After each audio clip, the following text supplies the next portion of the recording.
D'abord, il y aura un enseignement à en tirer puisque je rappelle qu'à la cérémonie des vœux du 31 décembre dernier, le président de la République avait déclaré que son programme était clair, ce qu'à Dieu ne plaise, qu'il avait été élu pour le mettre en œuvre et qu'il ne changerait pas de cap.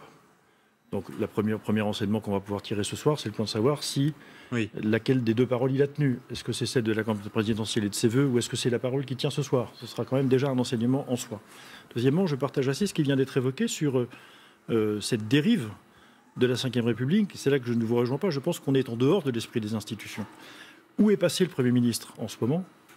On l'a beaucoup vu la semaine dernière. Que va décider le Parlement après les annonces du président de la République ce soir? Parce que, quoi qu'il arrive, à un moment ou à un autre, le Parlement devra se prononcer d'une façon ou d'une autre sur les décisions qui seront prises. Alors, est-ce que le président de la République engage tout seul le Parlement? Enfin, qu'est-ce que c'est que cette pratique institutionnelle? Puis, troisièmement, cette manière de se mettre en scène, je comprends, à cause des techniques de communication actuelles qui le rendent d'une certaine façon nécessaire.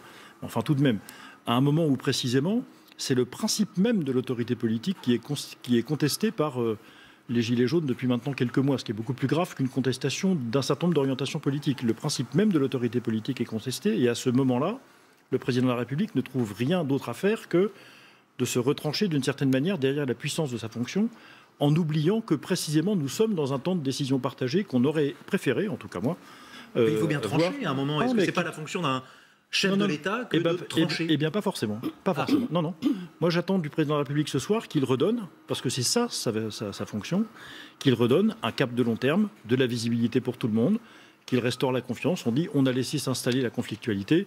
Je suis désolé de dire que dans sa communication personnelle et dans la communication de beaucoup de ses membres de gouvernement et de sa majorité, il y a eu beaucoup aussi de termes agressifs, voire injurieux, qui n'ont rien fait pour apaiser la conflictualité. Donc au moment où nous sommes dans un mécanisme de décision partagée, c'est ce qu'attendent les gens, cette espèce d'isolement à quelque chose de complètement décalé par rapport à l'événement. Voilà pour la forme. Elle dit la même chose que vous, finalement, Jean-Frédéric Poisson, Marine Le Pen. À qui il va s'adresser ce soir, Emmanuel Macron, du coup? En principe, à tous les Français. Oui. Parce que quand le président de la République, quand le président de la République parle de cette manière sur une chaîne de télévision, dans un événement de cette nature, il parle à tout le monde. Est-ce que les mesures qu'il va nous présenter s'adressent à tout le monde? Je n'en sais rien, on verra bien sous bénéfice d'inventaire. Mais justement, puisque Madame le député vous dit que c'est difficile, c'est ça le problème. C'est que moi, j'attends pas du chef de l'État qui vienne pour m'expliquer qu'on va réindexer les retraites sur l'inflation, ce qu'il n'aurait jamais dû d'ailleurs. Ah bon? On n'aurait jamais dû faire l'inverse. On n'aurait jamais dû supprimer l'indexation des retraites, donc il va... paraît-il qu'il va être annoncé ce soir le rétablissement. Petite. Pourquoi vous attendez pas de sa part que ce soit lui qui le fasse? Mais parce que c'est pas son métier. Celui qui doit décider de la réindexation des retraites, ça appartient au Premier ministre qui est en charge de conduire la politique de la France, parce que c'est sa fonction constitutionnelle, et donc le président de la République lui doit dire comment il rétablit la société de la confiance, comment il arrête la conflictualité, comment il redonne du pouvoir au corps intermédiaire, et c'est au Premier ministre de traduire ça. Ça, c'est l'esprit des institutions, et ce serait une conception... Ce n'est pas à lui de descendre dans l'arène pour répondre à la colère sociale. Eh bien, je crois que non. Et je pense que si effectivement... ça, c'est un problème de conception de la fonction présidentielle, c'est certain. Ou alors, il n'y a pas de Premier ministre. Il faut s'entendre. C'est soit l'un, soit l'autre. Soit il y a un Premier ministre, on s'en sert. Enfin, depuis Nicolas Sarkozy, vous conviendrez qu'on a changé un petit peu d'habitude. Je ne vous dis pas que c'est le premier. Et je pense que la racine, l'erreur fondamentale, c'est celle du quinquennat, dont on est en train aussi ce soir, probablement, de payer les conséquences. Mais c'est un autre débat, encore que. Je crois qu'à vouloir s'exposer comme il l'a fait, prendre à sa charge personnellement, directement, comme il l'a fait, ça a des avantages et des inconvénients.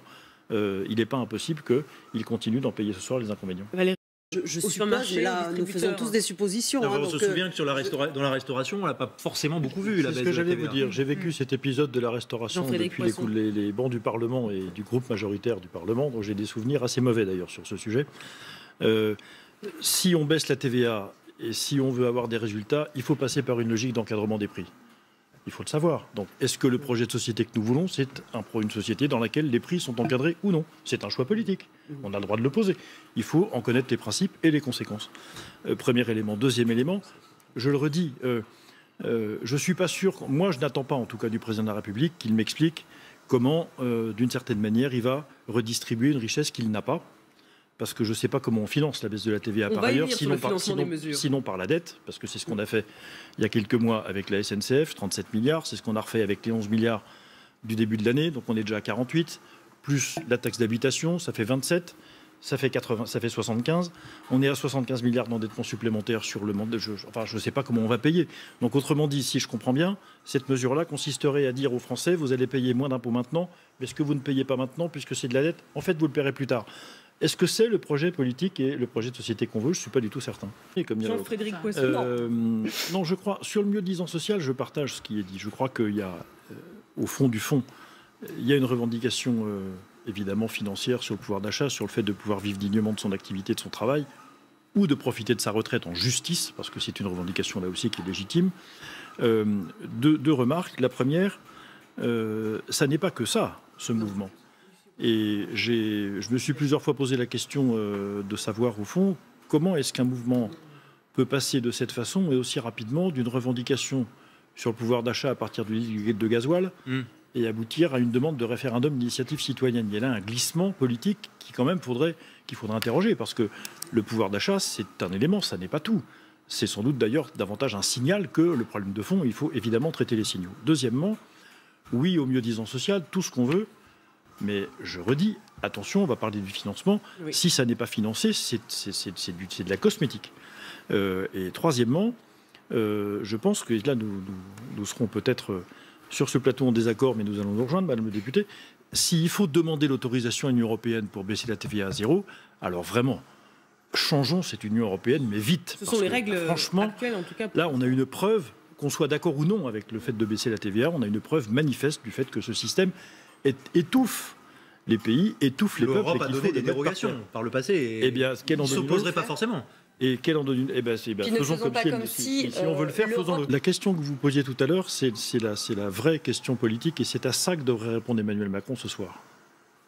Et pas au reste, si je peux exagérer jusque-là. Les contreparties. Est-ce que les Français sont prêts à faire des efforts pour maintenir le modèle social dans son état? Moi, je pense qu'ils le sont, parce que le peuple français est intelligent, il est courageux, il est ingénieux, et il sait faire des efforts quand il faut les faire. Mais il y a une condition. C'est qu'il faut lui expliquer que les efforts qu'on lui demande servent à quelque chose, qu'ils sont justes.